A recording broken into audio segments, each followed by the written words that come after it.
Good evening and welcome to the Year 11 Virtual Information Evening. Normally at this time of year, we'd welcome you into school and talk to you about some of the really important events that are coming up over the next year. Unfortunately, it's not possible to do that at the moment, but we would like to try to recreate that by talking to you through this virtual information evening.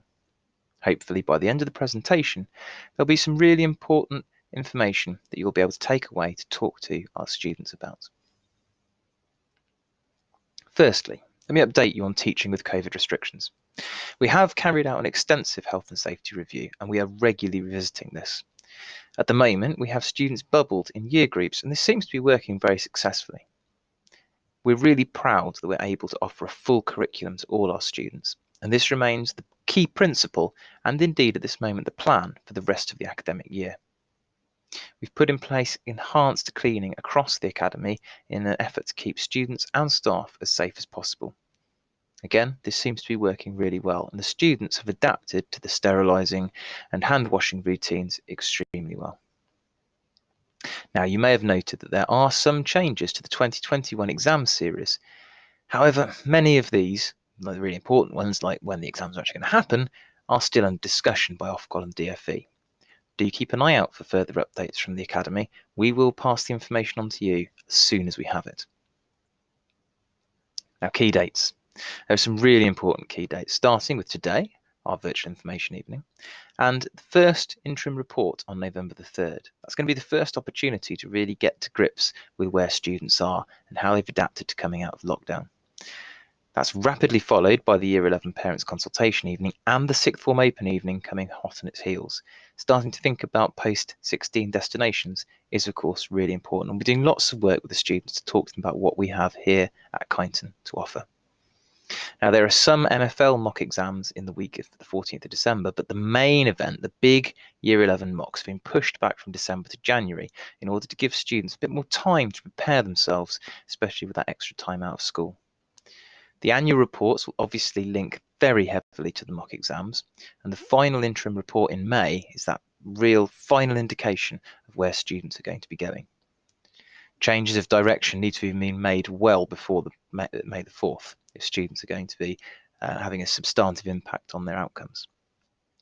Again, the exams would normally start in May at some stage, but there's quite a serious possibility they could be pushed back, but we are currently awaiting guidance from that from Ofqual and the DFE.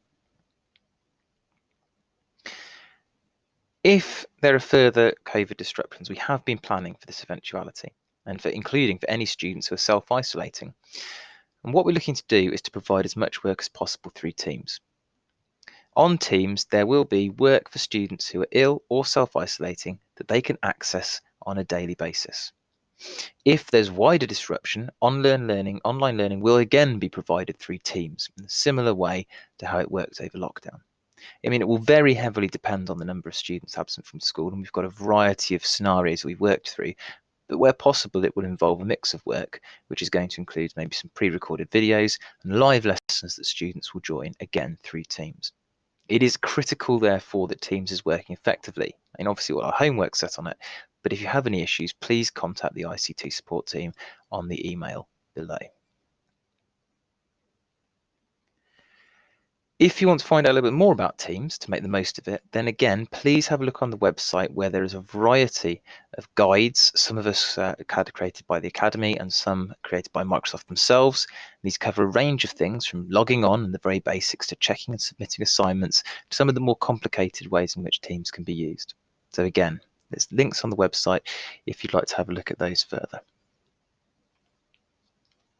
I think at this point it's really important to emphasize the 2020 exams, the exams that didn't happen. What that meant for the students was even more. Every lesson they went to counted, and it's true for our students in sitting exams in 2021. Every lesson counts, every homework counts, every assessment counts. There are no free weeks.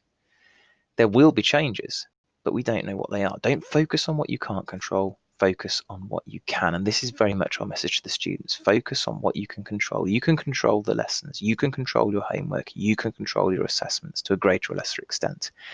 Don't come away from those thinking, oh, if only I'd tried a bit harder. So the message from Kyneton is control what you can. Don't focus on what you can't. Now this is a diagram that the students will have seen. It's the forgetting curve. And what we used this to highlight to students is the fact that if you just learn something once, as you can see the days along the bottom, you will forget it, basically, or you'll forget most of it. And it's about that repetitive process, which is why lots of our topics are interleaved. We revisit things, we test students on things they're not studying in class. You can see each time they repeat it, a little bit more is retained. And it's a little bit more on the first one, it's a lot more on the second one, and the third one, and the fourth one. So that idea of planning what you're revising, planning what you're revisiting, and building it up over a period of time is really, really important. So again, if they start complaining they've done it before, just remind them. They remember more each time they study it. Now, there's a booklet that's going to come out with the email after this presentation that has all of these 10 top tips. But one of the things I wanted to talk you through is a few of the top tips that Pixel have put together I think are really, really relevant, rather than taking you through each and every one. But the whole guide will come out with an email following this presentation. What is it? It's a toolkit to help your child control what's going on and prepare them for exam time. And it's about building that understanding of setting themselves plans, as we talked about just a minute ago, with revisiting work, focusing it, and making sure that work is high quality, that the time they spend is valuable. We're measuring quality time, not just time. So there's 10 things there. As I said, I'm just going to identify a few of them, but it's what happens every day. It's that day in, day out. Those, as David Brailsford referred to them as marginal gains that we can make a difference with. So goal setting, I think knowing where they want to go, and that's one of the reasons we're going to start talking about sixth form, is really important. Positive reinforcement, talking about why we're putting that effort in now, talking about what it will help us to achieve. If the goal can be seen, it makes it so much easier for students to work towards it.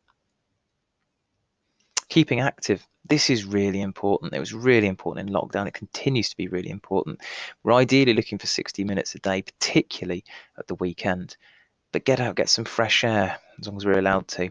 You know, get into that weekly exercise if you can. Your brain functions much better after exercise. And this also, as you'll see on a couple of slides' time, this helps break that cycle of, you know, being on your phone, just watching TV, getting lethargic, etc., etc. Healthy eating, of course. This is another fairly obvious one, but just making sure that students are eating healthily, that they're having a good breakfast, that they're drinking enough water, that the snacks they're having are again healthy, that they're not just relying on chocolate and crisps and coffee, and particularly those massive energy drinks that give them very quick spikes, but then some quite substantial lows. Planning that in now will make it much easier over the exam period. Sleep, it's a classic. Again, getting enough sleep for students is really, really important. A relaxing routine, supporting them to get 8 to 9 hours sleep a night. It will vary from child to child, but it's really important that they aim for that kind of number. Not eating too late, avoiding caffeine and those, again, the energy drinks. Not working right up until they go to bed is really important. It's really difficult to switch off if your mind's buzzing from revision or again, the technology. You know, the light that technology emits is well known to make it harder for students to sleep. I'm sure they're fed up of hearing that, but it's another important one. Again, building onto that unplugging, you know, one of the things that students often say to me is, I spent X amount of time working last night. We talk about the situation in which you did the work. Did you have your phone by you? Did you have the TV on? Did you have music on? Is it really quality working time, or is it just quantity working time? Because if you're kind of trying to revise and multitask, you're far less likely to take the information in. So again, it's much better to do half an hour's really focused work, phone away, TV off, than an hour or even an hour and a half where you're constantly checking your phone. It's a real temptation. It's really difficult, but it's about getting those chunks of time in where you are really focused on what you're doing. I'm going to talk a little bit more about doing the right things, because again, it's not about quantity, it's about quality. Am I doing the difficult things, not the easy things? Am I doing things that challenge me that I can't do with music on, looking at my phone, that I've got to really think about? That's when the learning sticks. And lastly, but arguably most importantly, it's just about being supportive, as I'm sure you all will be, being listening, encouraging them to take breaks, showing an understanding of the many challenges that they're going through. We've all been through them, and just being there when they need that time, finding that time to spend with them, to make sure that they know that we're all there to help them and that they will get through it, no matter what curveballs are thrown their way. There is light at the end of that tunnel.